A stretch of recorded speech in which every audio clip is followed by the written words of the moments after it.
Welcome to the Kintsugi Heroes podcast, where we share inspirational stories of everyday people going through different challenges and how they overcome them. Please be aware that the story you're about to hear may have moments of deeply felt emotions and personal experiences. If anything you hear has a triggering effect, please reach out to someone who can help keep you safe. If you love this conversation, please like and share it with your friends so we can continue to share more inspiration and hope to as many people as possible. Now, listen up for our next hero's story.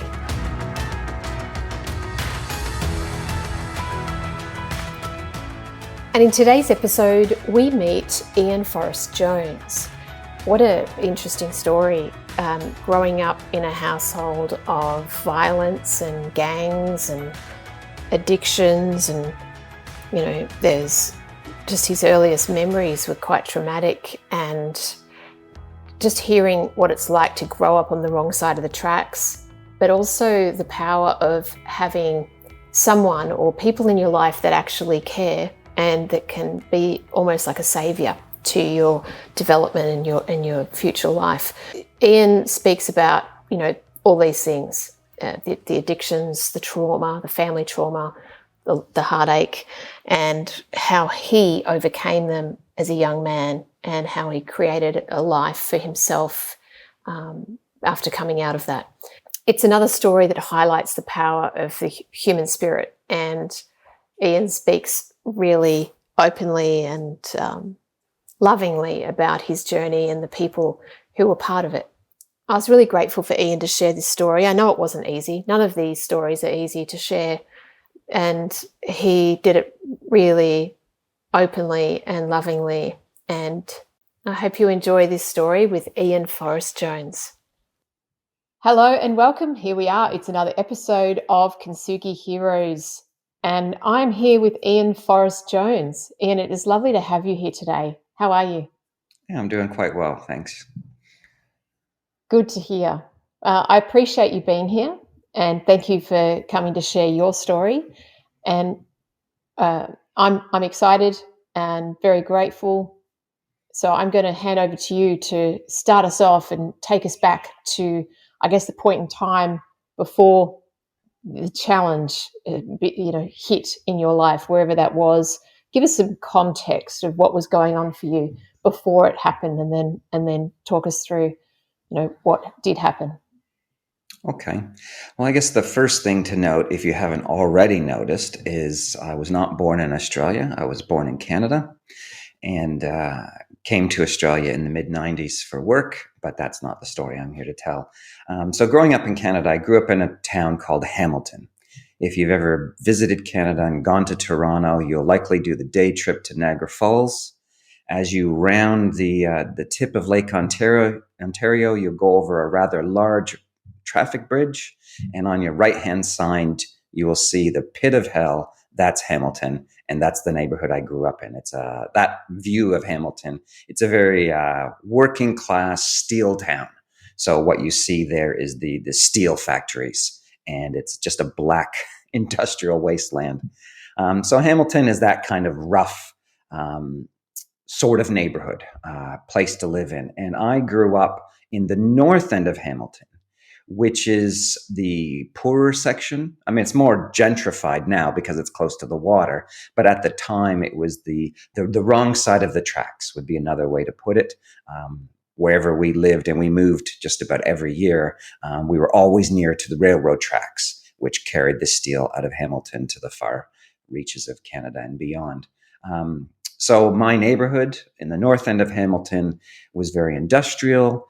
It was very chaotic. It was very poor. And as a result of that, there was lots of gang activity in the area, and there was lots of substance abuse in the area. And certainly my family represented all of that. So that's probably the background I could give you on that. And that sets the stage. Thank you, Ian. I've got a picture. You described that really well. I've got a strong picture in my mind, and I've never been to Canada. So, yeah. Tell me what happened to you as a child then, as a child of living in Hamilton. a family that experienced all these things? Yeah, well, I guess my mum's her own upbringing was a bit troubled, and she had me when she was 20 years of age. By that point, she had become estranged from her father, and so was living in the north end of Hamilton, and had gotten mixed up with the president of a local outlaw motorcycle gang called Satan's Choice. And so that's who her partner was for all of my childhood. And because of that engagement and that involvement with outlaw motorcycle gangs, as you can imagine, there was lots of chaos, lots of violence, lots of substance abuse, like I've already mentioned. So one morning, I guess it was morning, probably early hours of the morning, I woke up.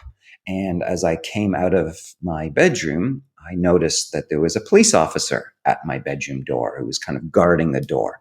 And when he saw me, he said, "Son, you got to go get some what's the word? Shoes, sandals, bedroom slippers. Slippers, that's the word I'm looking for. You can get some slippers on." And so as I looked down to figure out why, there was glass strewn all over our living room floor. And so what I did not realize, and surprisingly did not wake up to the sound of, is during the night, my mother's boyfriend, the outlaw biker, had actually shot someone dead in our living room. He and my mother and others, I guess, were together in the living room, and some kind of altercation happened, and he pulled a shotgun out from behind the couch and shot this person dead. And so I woke up to this with police all over the place, with destruction all over the place, and there it is. That's kind of my life. Now, it would be nice to say that that's where it all ended, but sadly it didn't, because he obviously was arrested by the police and taken away and spent time in jail, although he was able to argue it was self-defense, and maybe it was. Who knows? I wasn't there, and I slept through the whole thing. But sadly, what happened was a week later, the family of the murdered man decided to enact their revenge, and they set our house on fire.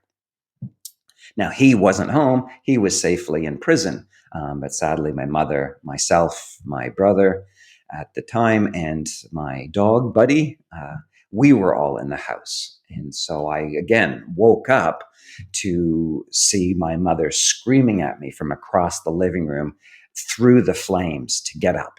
And so I went into the bedroom, tried to wake up my brother. Sadly, he wouldn't wake up, or couldn't, perhaps, is probably more accurate. I bolted out of my bedroom door across the living room to the kitchen to go out the back door. And luckily for me, I must have tripped, but actually banged my head on the door and knocked myself out. But the saving grace of all that is that meant that I was lying fairly close to the back door of the house, where there was a fresh supply of air coming underneath the door. And so I survived the fire, as did my mother. But sadly, my brother did not, and neither did my dog. I don't know why I always focus on dog, but his name was Buddy, and he was a good dog. But he perished in the fire as well. So that's my childhood trauma, I guess you could say. Wow. How old were you at the time? I would have been around 4 or 5. Wow. That's according to the newspaper reports that I read later. That's the age. Yeah. Do you have a strong recollection of the event? I do actually. Hence why I keep mentioning the dog. Yeah, I mean the scene of waking up to the police officer, to the glass, then the scene of sort of running through the house to the back door. I mean, I can visualize the whole thing right up to the point where I must have knocked myself out. So I don't recall hitting my head. That's what they described to me, explained to me later must have happened, but I can sort of see myself running through the house, through the fire, through the flames, back to the kitchen, and then that's it. Yeah. Yeah. Wow. And how did you, you and your mum, uh, get through the I guess the aftermath of that? Well, she obviously we went to the hospital and were treated for smoke inhalation. What had happened previous to this, I guess about a year, maybe, no, it must have been a bit more of that, maybe 2 years, I don't know. This is why the age of how old I actually was is a bit fuzzy, but regardless, she had attempted suicide, and my brother and I ended up in foster care. And from what the story goes, I'd been in foster care for a year until she could clean up her life and get stable and get us back.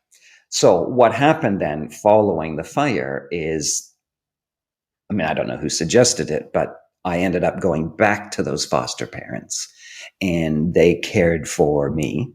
I guess it would have been a week or two while my mother was in hospital because like I said, because I landed in the kitchen, I had a fresh supply of air. Maybe the damage to her body was more extensive than to mine. I wasn't in the hospital very long at all, but she was there for some time.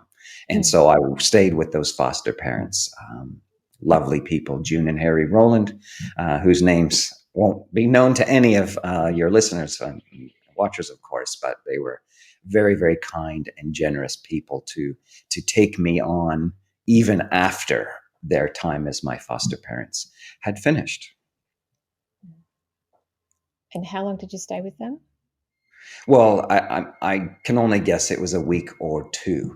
But what I guess the resolution of this situation was because they had welcomed me back in, and I guess the way I recall it is um, I didn't know what to call them. I mean, they were my foster parents, right? I knew they weren't biologically related to me, but I was obviously spending time with them. And we settled on calling them my grandparents. So I would call her grandma and him grandpa. And so when I went back to them the second time, I guess during that time, I asked if I could come back to visit them. And what ended up transpiring, I guess you could say, is I would visit with them for a week during my summer holidays and then would go again at Christmas time, probably for just a weekend to exchange gifts and stuff. So from that time, around about age 4 or 5, for the rest of not the rest of my life, up until I left Canada to come to Australia, in fact, I continued to visit with them and they continued to be a significant part of my support network.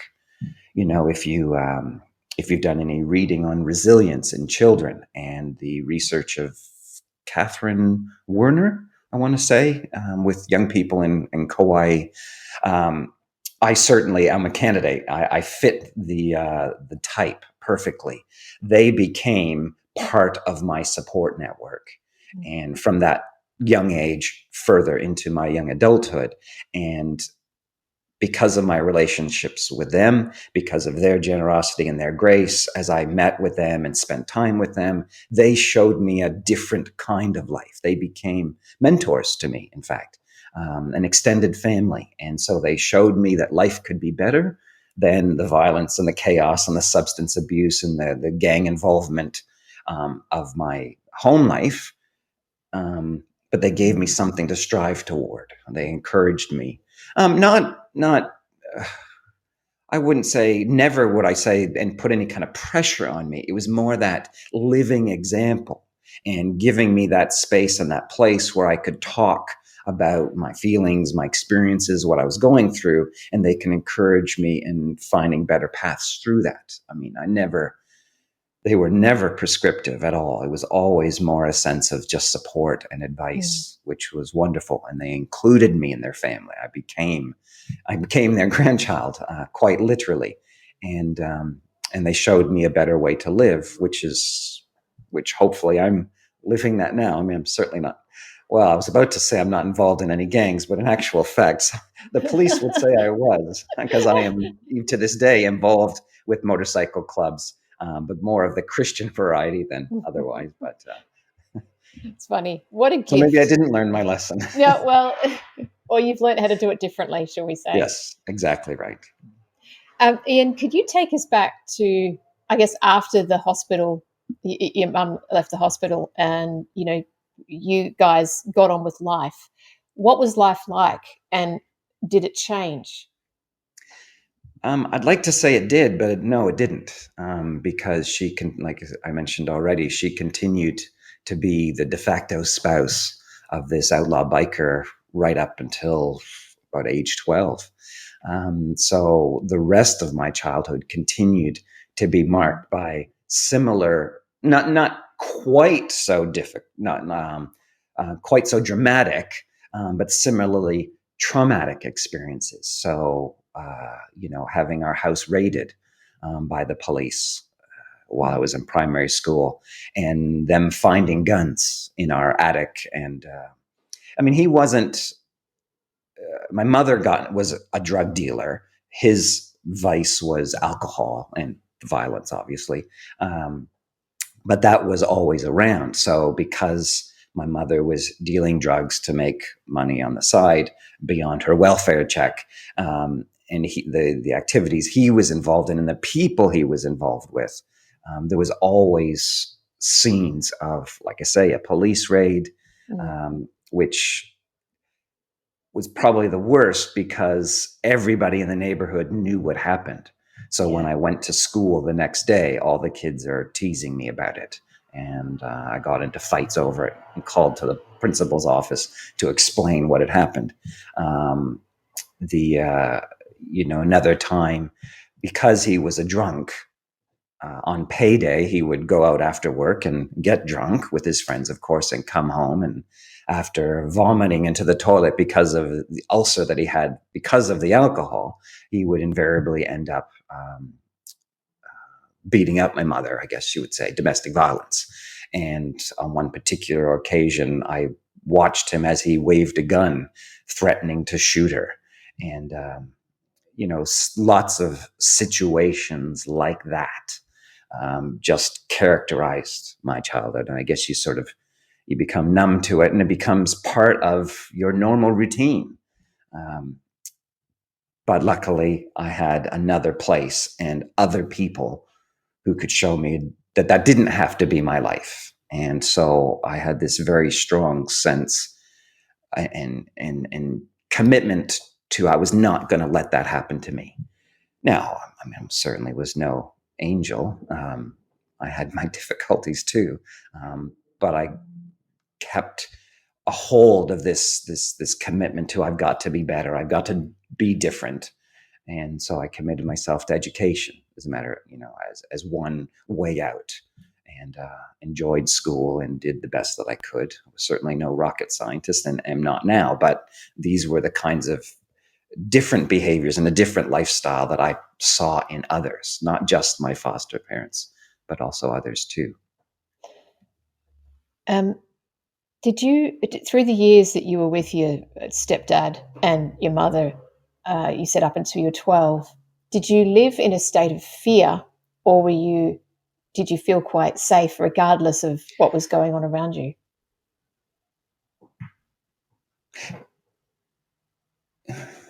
That's a good question, actually. Um, well, the benefit of having we'll say, a father figure who's an outlaw biker, I guess there was never any sense of fear from external forces. There was fear inside the house, though, and particularly on Thursdays, payday. So, yes, because he was such a volatile person due to the alcohol, due to his nature, he was a very volatile. There was, lots of swearing, verbal violence, but also physical violence. I never felt it myself, as in, he was never a father to me. He was, yeah, that's funny because, yeah, he was never a father to me. He was not my dad. He was not my biological father. My mother did have a son to him. So he was my brother Andrew's father, but he was never really my father, although we had a certain amount of interaction and, I guess, affection. But I didn't look to him for wisdom, advice, or encouragement or support. That was never required. But it was more the violence that he would perpetrate on my mother, that was the fear. And, just the general chaos. You never knew what was happening and what was going to happen at any time or another. And I guess this is all about honesty, right? One of the ways that expressed itself, that fear, that sense of chaos and instability, was, I must really like you, because I've never admitted this to anyone else before, but I was a bedwetter for a long time, right up into my early teens. And, when I came to Australia, actually, because I had to bring my medical records with me, I saw my GP's report about that, and he linked it very much to the instability in my life. And there was just no way to get me to stop doing this, because I just had no control in my life. And, the bedwetting was an example of that. And goodness, now I'm embarrassed. No, don't be embarrassed. It's like, wow, so you're human, you're normal. Something, Yes. it's how you responded to the situation. Good. So you are human. Okay. I'm listening to your story, and I'm kind of almost, my breath's held in, as you're talking. It's like, oh, good. You weren't hurt. Obviously, others were hurt around you, but for some reason, you weren't in danger physically. No. Him. No. Which, not a physical danger. no. There was the, because you go to school and your clothes are raggedy, and like, being in that kind of neighborhood, everybody knew your stuff. They knew your story. They knew what was going on. So there was, while I generally fit in at school and amongst my peers, there was still a sense of difference between us. I wouldn't say I felt I was trash, but I certainly did not feel as worthy as my peers to whatever it is that we felt we deserved, So I don't know what I thought that should be any different, but that was certainly one of those emotional expressions, baggage, the wounds that, well, frankly, I guess I still carry that to this day. I know all of us experience imposter syndrome to some degree or another, but I probably feel that more so, or as a result of that, because I was very conscious as a child. And again, this is why my foster parents and other people who accepted me and very generously and very graciously, I was conscious that they shouldn't, but was so thankful that they did, because that gave me an out, that gave me a view of a different world and a different lifestyle that really did. It made all the difference. So take me through the journey from, the age of 12, because you've mentioned that your stepfather / father figure, president of the bikie gang, was with you until about that age. What happened after that through your teen Well, years? what happened after that is my mother moved on to other boyfriends. And so I'd like to say that life got better at home after that, and it didn't. It became a little less chaotic because we didn't have that sort of instability. But that's not to say that it necessarily got any better. Another boyfriend stabbed her in the stomach one night, which completely out of the blue. And anyway, you sort of get the idea. So what you're looking for is, how did I get out of it? And so I guess really was the example of those others. So I've told you about my foster parents and how I ended up with them. The other, and I've referred to these other people. Well, the other people I came into contact with were church people, Christians. Now, what was happening at the time in Hamilton, and it doesn't exist to this day, is a lot of the large churches in Hamilton had the resources to send school buses around the neighborhood on Sunday mornings and collect kids, like their own member family children, but also others, to take them to Sunday school. And it was not, there was never any pressure about it. It was, it's kind of like the Mr. Whippy van now. If you can hear it coming and go out and grab an ice cream. Well, these buses would just travel the neighborhood, and they would stop every so often. And if you wanted to go to Sunday school, you could jump on. So my mom would literally kick us out of the house on Sunday mornings so she could have the morning to herself, which is, it's kind of silly, but doesn't matter and she would kick us out of the house, get out of here, and essentially put us on these school buses to go to local Sunday schools. And because we moved around, and so that's the other thing about the childhood, because of the instability, we tended to move just about every year to a new place, so because we're moving a lot, I would end up getting on this Sunday school buses of different churches. And so throughout my childhood, until I could make a decision for myself, I went to a wide variety of churches. But here's the thing, I was a rat bag. But at these churches and at these Sunday schools were people who were inhuman, because they were so gracious and so generous to me and to my friends. They accepted us and welcomed us and allowed us to become part of the community. So for instance, one Sunday school at a Salvation Army church actually had a memory verse competition, which, is a typical sort of thing. But for some reason, I got in my head, I really wanted to win this contest. And I did. And the prize for that contest was actually to go to the Sunday school superintendent's cottage for a weekend. Now, I wasn't the only one. I mean, we're not, it's not a bad situation. There was actually a whole event at his cottage and his family's cottage, and I was allowed to participate in that and to get a vacation that I could not otherwise have had or ever afforded. At that same Sunday school, I discovered that my school gym teacher went to that church. And because I talked so much and just wouldn't shut up, my gym teacher / Sunday school teacher would pay me a quarter, 25 cents, 25-cent coin, if I could be quiet for 10 minutes. I don't know how good I was at that, but anyway, he would, sit beside me and do what he could to try to help me to be quiet so I could settle down and participate in the activities. One time, my friends and I were just so rough and rowdy that church sent us down the street to another hall they had, where we could burn off our steam and play floor hockey or soccer or whatever, because they had this building was destroyed eventually, probably by us, demolished, I should say. But, for the time being, we could run around and wreak havoc, and it was all fine and good.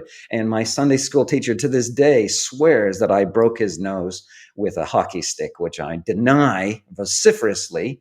But and that Sunday school teacher I'm good friends with now. So this is what I mean. And in those places, they were just so generous and gracious and welcoming to me that along with my foster parents became a safe place where I could learn to be better, where I could learn to be different, where I could learn to make better, healthier choices that would stand me in good stead for my future. And it was that vision and that faith that it could be better if I put the work in. So I can assure you, nothing has been handed to me on a silver platter, ever. As a matter of fact, it'd be nice if it was once in a while, but never has anything come easy. I've had to work as hard as I can to achieve whatever. And I mean, I haven't achieved much. I'm nobody special, but I'm far and away better than I would have been had I given in to the lifestyle that was being promoted, not just in my family, but in that whole neighborhood. Everybody was suffering because of that. My childhood friends got their girlfriends pregnant. They committed crimes. They went to jail. And I was able to avoid all of that because I had this real grip on my heart and mind that showed me there was a better way if I stayed the path. And Beautiful. I tried to the best of my ability, and here we are. Here we are. What was your relationship like with your mother through those teenage years, and as you started to become, like you've explained, more, I guess, connected with others and having that inner sense of, knowing who you want to be? Yeah. How were you with your mum? Well, funnily enough, I mean, my relationship with my mother was actually quite good, and with my brother. Mm, So I guess what we well, I guess we realized we were together, the three of us. We had to be together in this. The biker, whoever her boyfriend was, that didn't matter. We didn't, they made promises that they never made good on. So we never relied on anyone else. It was just the three of us, and we were going to be in this together. So I guess in that sense, I had a very good relationship with my mom. I mm, loved her, and I encouraged her as much as I could. I supported her as much as I could, being young. But the thing is, I didn't look to her for wisdom and advice mm, necessarily. So while yes, we could easily talk and, sit down around the kitchen table and have a frank and open conversation, she never ever put any boundaries on my behavior. Um, at the most, she might say that's not such a good idea. But really, she had absolutely nothing that she could say to tell me to stop doing something because she was herself doing worse. mm, And so I didn't ever look to her for wisdom and advice. I mm, was getting that from these other people. mm, Um, but she was very encouraging and very supportive. She never, ever, like I say, never put any boundaries on my behavior, whether that was bad behavior or good mm, behavior. mm, So when it got, obviously I became older and she couldn't force me to go to Sunday school anymore, but it became my choice. And I continued to go and to, make my way to whatever Sunday school I was going to at the time. And, sorry, I'm hesitating because I remember a time where I'd walk to this particular Sunday school and I discovered a telephone box, a phone booth where I don't know, clearly there was something technically wrong with the phone because I could make a call, hang up, and then all the money would come out of the phone. So, so here I am making my way to Sunday school and robbing a phone box on the way and stealing the money. So, I was no angel. um, but anyway, your question was my relationship with my mom. So the relationship was good. It just wasn't. She mm, wasn't an example, and yeah. she wasn't. Didn't shape my behavior, other than to be that sort of negative example. Mm, Which I mean, I obviously picked up bad behavior from that environment, mm, but was able to curtail it through other behavior and attitudes I could learn elsewhere. mm. Um, how old were you when you left Canada? So university, I'd say 24. Okay. Okay. Yeah, yeah, yeah. And So because of all this, I did relatively well in high school. I moved out on my own during my last year of high school because, well, by that point, my relationship with her was not good. I don't. I was a very, very, very angry in my later teens. Say 16 to 18. There was just a lot of anger at home. So I discovered that you could, if your parents kicked you out of the house, you could get welfare as a student. mm, So I left home and went and moved out on my own and could get what I was mm, calling at the time student welfare, which was mm, enough to pay for an apartment and transportation to and from school. And I got a part time job. Um, Oh, okay, yeah. And so graduated high school relatively well. I mean, I didn't get any awards or anything like that, but I did okay, and that was enough to get me into university. And luckily, Canada has pretty good student loans and grants kind of system, so I could go to university and live on campus. And so, as I came to the end of my bachelor's degree, at that time, I then started to apply for jobs and found a job in Australia, and which is just to this day, it's quite surprising because to me, because considering the environment where I was, to imagine international travel was just, Mm. Mm. it was unimaginable. I just never had that thought, never had that dream. But then, as the sort of circumstances all kind of fell into place, and I applied for this job and got accepted, is like, whoa, won't this be an adventure? And here we go. And I'm on the plane and sold my motorcycle at the time, which was terrible tragedy, but it had to be done. Couldn't take it with me. And then, yeah, I ended up in Australia. And you never left. No, no, I did actually. Oh, you did? Okay. So after a couple of years, I got married, but I Mhm. still had planned for further education. And sort of that included going to particular university here in Canada, sorry. So my wife and I, because she had always dreamed of marrying Gilbert Blythe. So she was looking for a Canadian that kind of looked like Gilbert. Do you know who Gilbert Blythe is? No, Anna but Green I'm going to look Gables? it up. Yeah, Oh, that's right. okay. Yes, yes. So she found her Gilbert, um, and so we ended up moving back to Canada, where I lived and worked and studied for about 6 years, and then we decided to settle in Australia in 2004. Mm. And but the deal was I would be allowed to buy a motorcycle again, Yeah. Yeah, and so we you shook did. hands, and Mm. here we are now permanently. And I have my motorcycle, and I'm in a Christian motorcycle gang, but we're not beating anybody up, I assure you. Oh, that's wonderful. I got a question. At what point in that journey, I guess your late teens, right through to getting the job in Australia, at what point did you maybe get a sense that I'm out of the woods? I've shifted out of that, your childhood environment and all of the chaos around you and the claws I could imagine that would be, potentially trying to pull you back into that world. And there's a lot of people around you in Hamilton. What point did you feel that you'd escaped it or Yeah, survived it?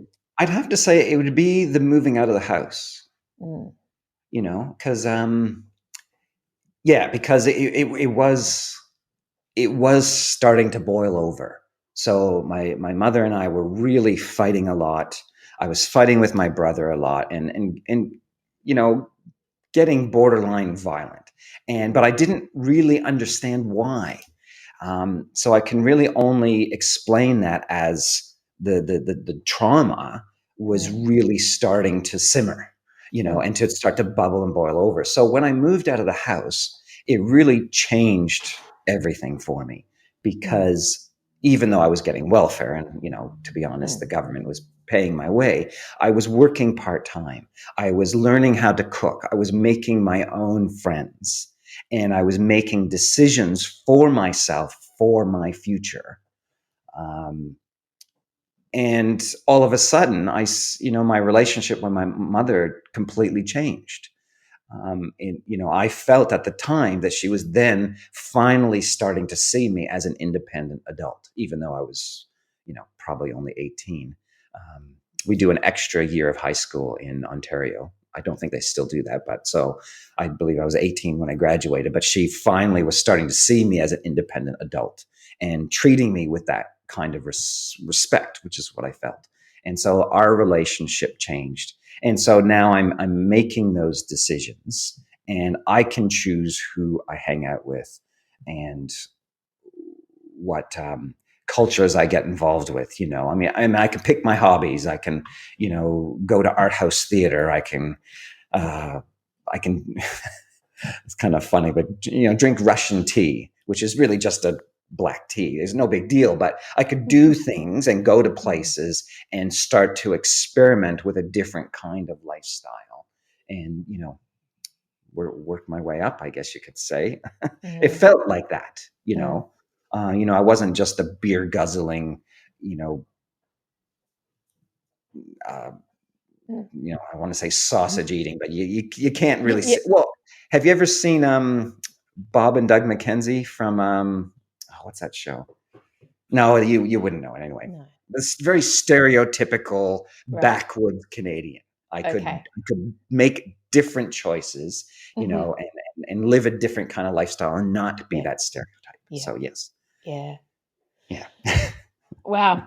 Mm, You've explained so much already, and typically here is where I'd be, asking about how you got through. You've already explained how you got through this journey and mm. what pulled you through.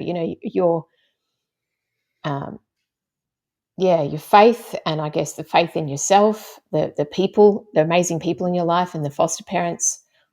You I want to use the word blessed. It feels to me like you were quite blessed by having these opportunities and these people that welcomed you and enabled you to feel worthy and valued. It's really important. Yes, yeah, Really important. yeah. Blessed by them, Mm. but certainly not. I mean, I'm still kind of angry about the opportunities. There hasn't been a lot of opportunities, but Mm. it wasn't easy. So Mm. that was the difference, Yeah. and that's okay. Mm. That I learned I had to work hard, and I had to make choices, and I had Mm. to suffer the consequences, but I could see why I was suffering those consequences because of the choices I made.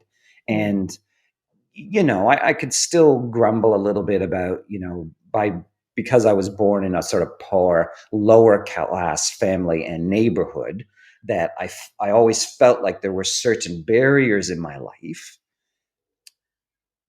but that still provided certain opportunities and choices I could make so that I could make some kind of progress, Mm. and which I have. Mm. So yeah, That's yeah. good. Do you? I'm going to ask a personal question. I mean, everything you've shared is Listen, I've personal. admitted I was a Um, bedwetter, so you go right ahead.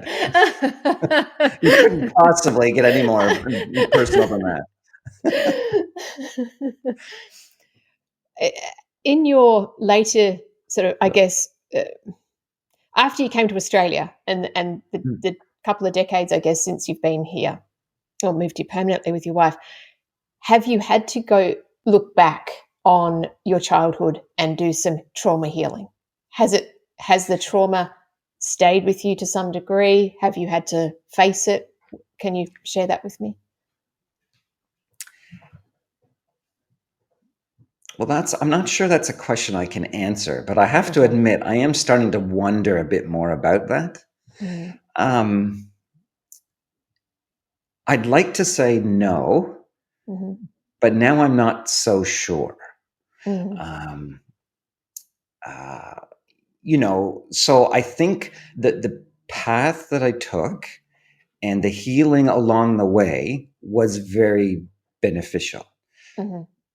However, I do recognize that, even, oh goodness, even on the drive this morning, I found myself laughing at a memory, and my daughter was in the car, and I couldn't share with her that memory because she would not think very nicely of me if I did. But that keeps happening. So Mm. I keep having these recollections Mm. of memories and events and activities that just come out of the blue. Now, they could be good memories and they could be bad memories. I just don't quite understand why it's so random. Mm.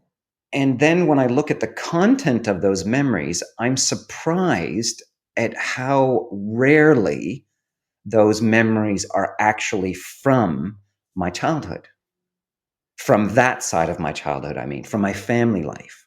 Mhm. So obviously the memory of the fire and the Mhm. shooting, that never comes up randomly. I think intentionally about those things and have for a long time. So I think Mm.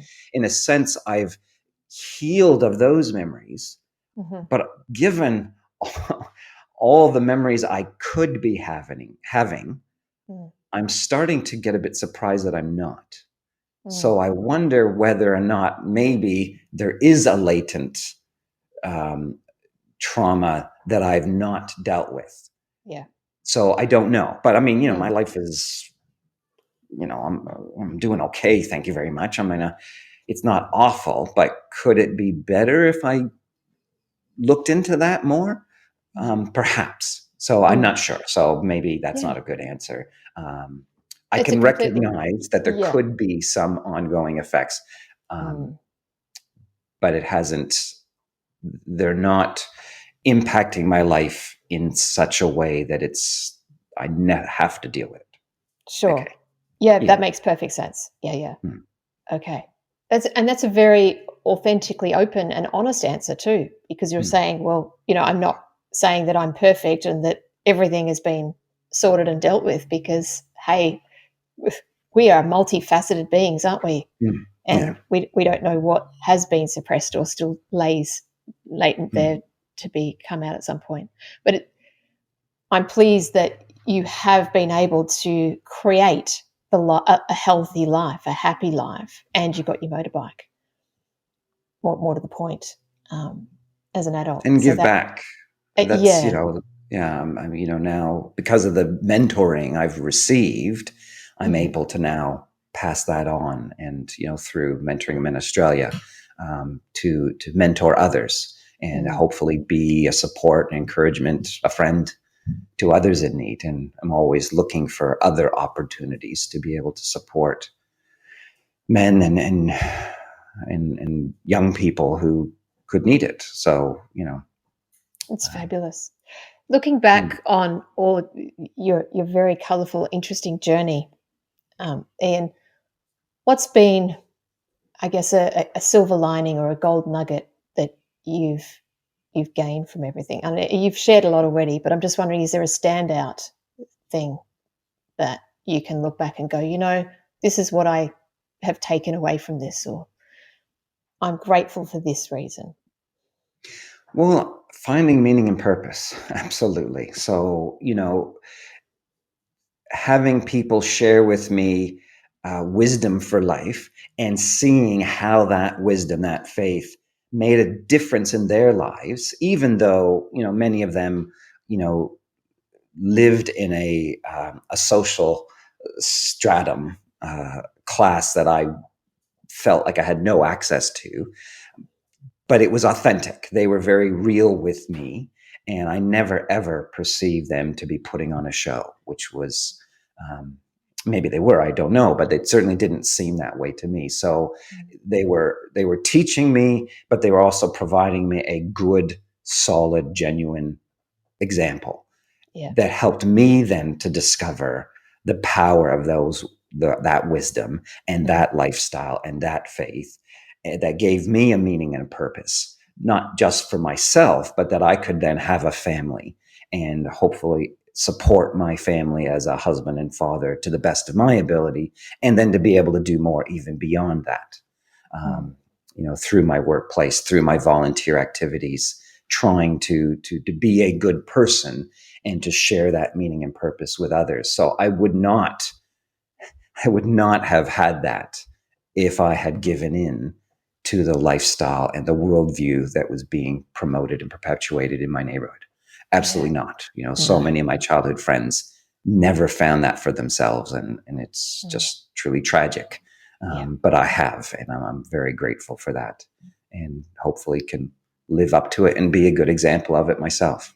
So, Well, just being here, and sharing your story is giving back and being an example, and that's why you're here. And yeah, yeah, absolutely. it's really powerful.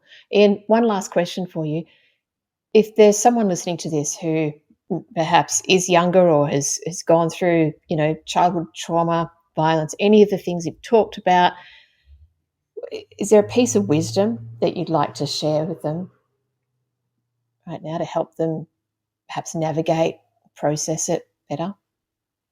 Well, absolutely. Find good mentors. be it your school teachers, be it the sports captains, any other any significant adult that you can access in your life who you can see from afar has a wisdom and live that wisdom, and that you can see their lifestyle. I mean, it's not just about emulating someone else, but you can see that there's a genuineness about them, an integrity that you would like. Then seek them out and try not.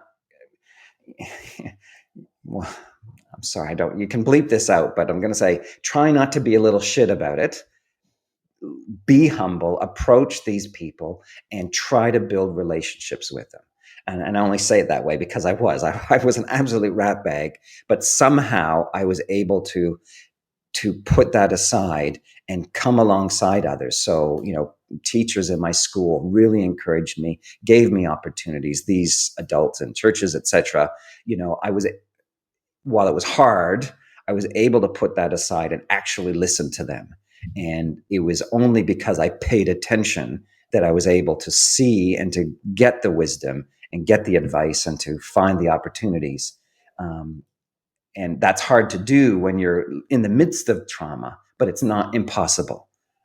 You have to make that decision for yourself and determine to be better, and then find those people who are better and learn from them.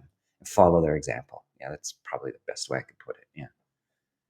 That's beautiful. Thank you, Ian. Thank you so much. I appreciate you sharing all of your story today and your wisdoms, your learnings, and the advice as well. It's really powerful, beautiful story. I'm really grateful. Well, other than being too honest, it's been my pleasure. Good. It's been mine as well. Thank you. We hope you've enjoyed this episode of Kintsugi Heroes. Please like and share the show to your friends so we can get this out to even more people. If you have a story you'd like to share with us, please reach out using the contact details below. Join us next week for our next hero story.